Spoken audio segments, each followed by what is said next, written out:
Hello friends. दोस्तों, इस video में देखेंगे आपका डिवीजन ऑपरेटर इन रिलेशनल अलजेब्रा। काफ़ी इंपॉर्टेंट है यार। और डिवीजन ऑपरेटर आपका थोड़ा अलग भी है। अलग इसलिए है क्योंकि जो आपका डिवीजन ऑपरेटर है गाइस, ये आपका एक ड्राइव्ड ऑपरेटर है। मतलब कभी भी ये आपका इंटरनली डायरेक्ट ऑपरेट नहीं होता। जैसे हमने अब तक आपके लास्ट तक देखे, हमने कहा अब तक आपके काफी ऑपरेटर देख लिए हैं, जिसमें हमने आपका union, intersection, set difference, Cartesian product हमने सब देखा। उसमें क्या था, वो आपके डायरेक्ट सिंपली इम्प्लीमेंट हो सकते हैं। बट जो डिवीजन ऑपरेटर है गाइस, ये डायरेक्ट ऑपरेटर है। मतलब जो जितने ऑपरेटर हमने अब तक पढ़े हैं, उन सबकी हेल्प से आपका डिवीजन ऑपरेटर काम करता है। एक्चुअल में आप डायरेक्ट लिखने को तो भाई लिख सकते हैं, हम इसको डिवीजन से डिनोट कर सकते हैं या फिर सिंपल डिवाइड से कर सकते हैं। बट जो एक्चुअल में ये इंप्लीमेंट होता है इंटरनली, जैसे अंदर सिस्टम में ये खुद जब हम इसकी क्वेरी रन करते हैं और जब ये आपका आउटपुट देता है, तो कैसा होता है भाई, वो आपका जितने हमने अलग अलग ऑपरेटर पढ़े हैं उन सबकी हेल्प से होता है। तो भाई इस डिवीजन ऑपरेटर में आपका क्रॉस प्रोडक्ट, आपका set difference, projection and selection, तो भाई ये चारों ऑपरेटर लगेंगे। और इन चारों ऑपरेटर की हेल्प से आपका डिवीजन ऑपरेटर का आउटपुट आता है। ठीक है। तो यार डिवीजन ऑपरेटर स्टार्ट करने से पहले आपसे एक रिक्वेस्ट है कि अगर आपने अब तक चैनल को सब्सक्राइब नहीं किया है तो यार प्लीज चैनल को सब्सक्राइब कर लें और उसके साथ साथ बेल आइकन को भी प्रेस कर लें, जिससे कि आपको इंटरव्यू प्रिपरेशन के लिए database, data structure, algorithm, operating system, इन सब की वीडियो टाइम टाइम मिलते रहें। और इसके साथ गाइस अभी कंप्लीट एग्जाम जैसा कि गेट, इसरो, इन सब की गाइस आपको फ्री लेक्चर टाइम टाइम मिलते रहें। ठीक है। तो यार सबसे पहले बात आती है कि डिवीजन ऑपरेटर की जरूरत है क्यों। भाई अब तक हमने इतने सारे ऑपरेटर देखे, तो ऐसी कहाँ क्या जरूरत पड़ी जिसकी वजह से हमें डिवीजन ऑपरेटर लगाना पड़ेगा। तो भाई आपको सबसे पहले एक चीज याद रखनी है, आपका डिवीजन ऑपरेटर वहीं पर लगेगा जहां पर आपकी क्वेरी में कुछ एवरी या फिर ऑल जैसा कीवर्ड आ रहा होगा। जैसे इन्होंने क्वेश्चन क्या दिया, find the role number of students who played every sport. आपको उन बच्चों के रोल नंबर निकालने हैं जो सारे के सारे स्पोर्ट खेलते हैं। क्योंकि अगर यहाँ पे एवरी आ गया है तो आपको एवरी से क्लियर हो गया कि यहाँ पर आपका डिवाइड ऑपरेटर लगेगा। ठीक है। तो भाई ये तो सिंपल बात हो गई, पहचान हो गई। मतलब हम कैसे आइडेंटिफाई करेंगे कि कौन से क्वेरी में, कौन से क्वेश्चन में आपका डिवीजन ऑपरेटर अप्लाई होगा। ठीक है। अब बात आती है कि डिवीजन ऑपरेटर काम करता कैसे है। यार देखो, इसने क्या कहा, आपको दो टेबल दी हुई है, एक है स्टूडेंट स्पोर्ट्स और एक है स्पोर्ट्स। स्पोर्ट्स वाली टेबल में भाई आपके सारे स्पोर्ट्स हैं जो जो आपके स्कूल या कॉलेज में खेले जाते हैं। तो भाई यहाँ पर सिर्फ दो ही स्पोर्ट्स खेले जाते हैं, एक है क्रिकेट और एक है बैडमिंटन। ठीक है। क्वेश्चन क्या दिया, find the role number of students who played every sport. आपको स्टूडेंट स्पोर्ट्स वाली टेबल से उन बच्चों के रोल नंबर निकालने हैं जो आपके ये सबके सब स्पोर्ट्स खेलते होंगे।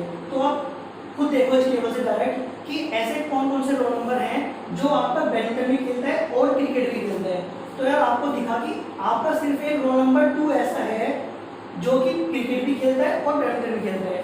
तो मतलब अगर मैं इसके आउटपुट की बात करूं, इस क्वेश्चन के अगर मैं आंसर की बात करूं, तो भाई इसका आंसर सिंपल है, आपका रोल नंबर 2।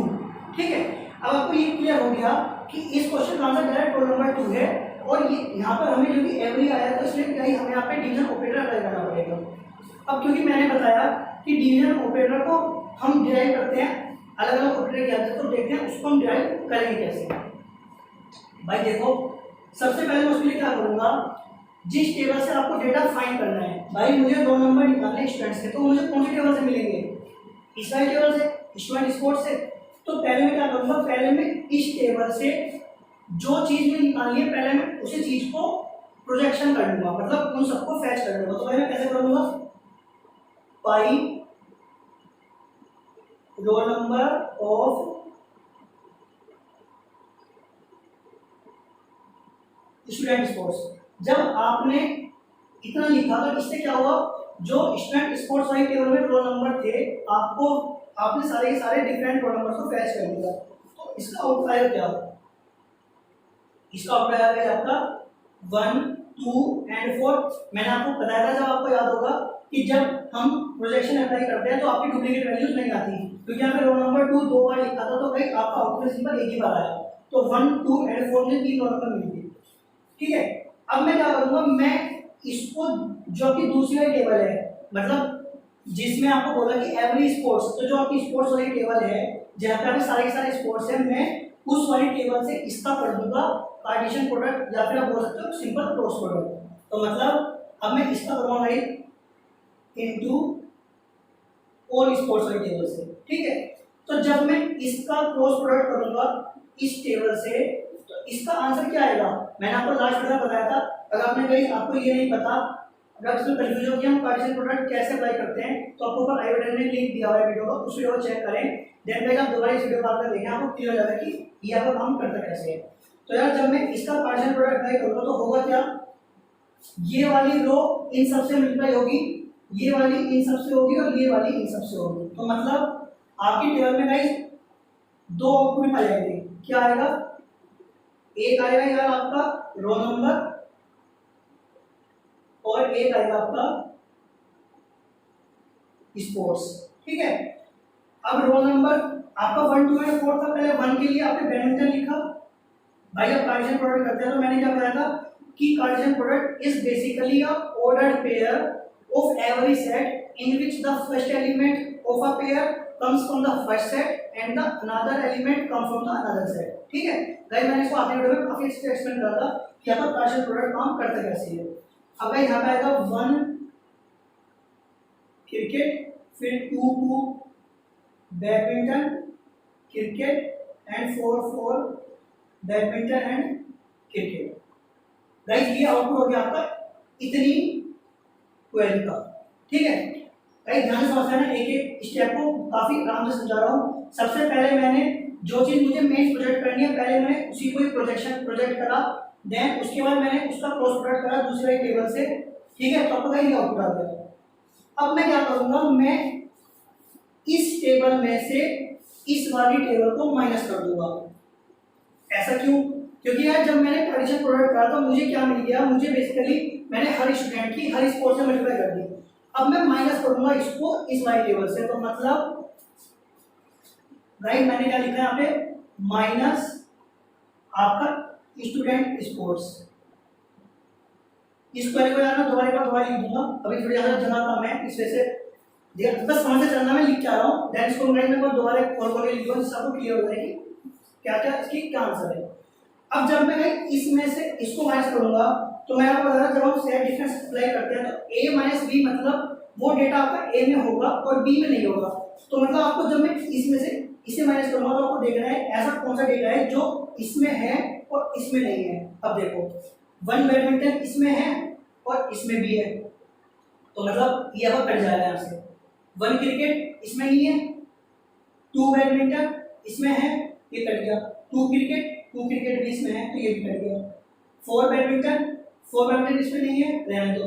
एंड 4 क्रिकेट आपके यहाँ पे है तो ये कट गया। अब गाइस आपने जब इस पार्टीशन प्रोडक्ट को इसमें से माइनस करा तो आपके पास केवल क्या बची, आपके पास सिर्फ इतनी टेबल बची। आपके पास बची यार 1 cricket and 4 badminton,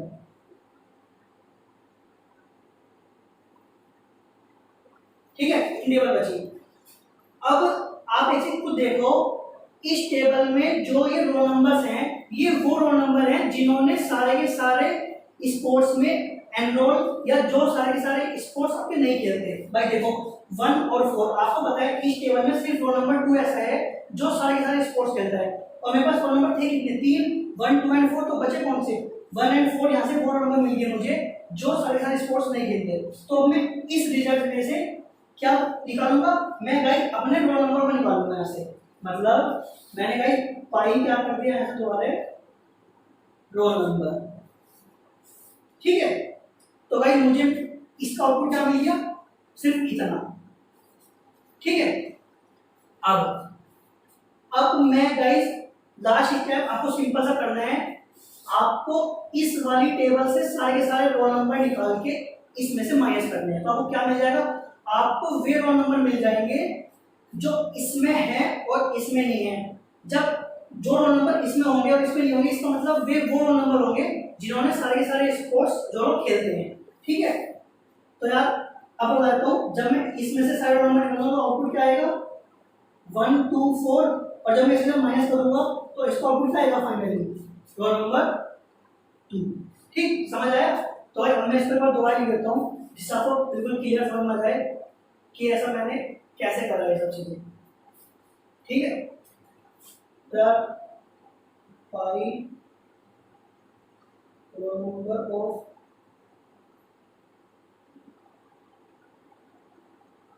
student sports minus pi number of student sports into all sports minus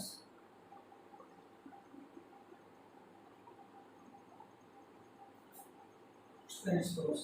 तो यार ये होगी फाइनली आपकी पूरी क्वेरी, जिस तरह आपका एक डिवीजन ऑपरेटर काम करता है रियल में।